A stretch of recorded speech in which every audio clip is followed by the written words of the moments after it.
নমস্কার, ইনস্টা খবরে আজকে আপনাদের স্বাগত। মার্কিন প্রেসিডেন্ট ডোনাল্ড ট্রাম্প শুল্কের ভয় দেখিয়ে বিশ্বের দেশগুলিতে নিজের কথা মানাতে চান। ট্রাম্প অন্য দেশগুলির সঙ্গে যা করেছেন, ভারত ও চীনের কাছে সেই কৌশল কাজে আসছে না। মার্কিন প্রেসিডেন্ট ভারত ও রাশিয়ার বন্ধুত্বকে অপছন্দ করছেন। ভারত রাশিয়া থেকে অপরিশোধিত তেল কিনছে, এটা তার পছন্দ হচ্ছে না।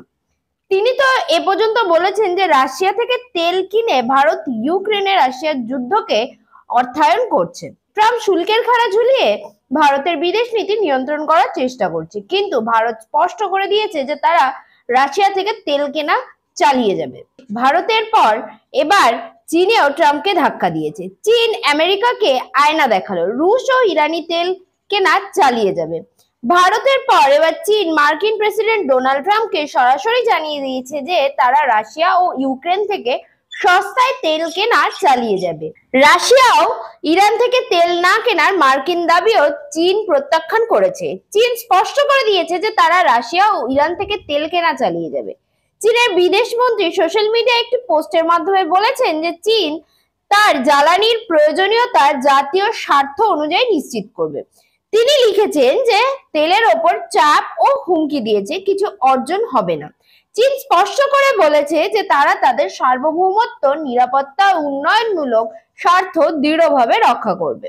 কোনো চাপ বা ভয়ের কারণে রাশিয়া থেকে তেল কেনা বন্ধ করবে না। রুশ তেল নিয়ে ট্রাম্পের সমস্যা। উল্লেখ্য, মার্কিন প্রেসিডেন্ট রুশ তেল কেনার ওপর বারবার শুল্কের হুমকি দিচ্ছে। ডোনাল্ড ট্রাম্প হুমকি দিয়ে বলেছেন যে যদি রাশিয়া থেকে তেল কেনা বন্ধ না করা হয় তবে 100% শুল্ক দিতে হবে। আমেরিকা ও চীনের মধ্যে বাণিজ্য চুক্তি নিয়েও আলোচনা চলছে। অন্যদিকে আমেরিকা ভারতের ওপর 25% শুল্ক আরোপ করেছে। রাশিয়া থেকে চীন কতটা তেল কেনে? তেলের জন্য চীন আমদানির উপর নির্ভরশীল। চীন ইরানের 80 থেকে 90% তেল কেনে। রাশিয়ার কথা বললে চীন রাশিয়ার দ্বিতীয় বৃহত্তম তেল ক্রেতা।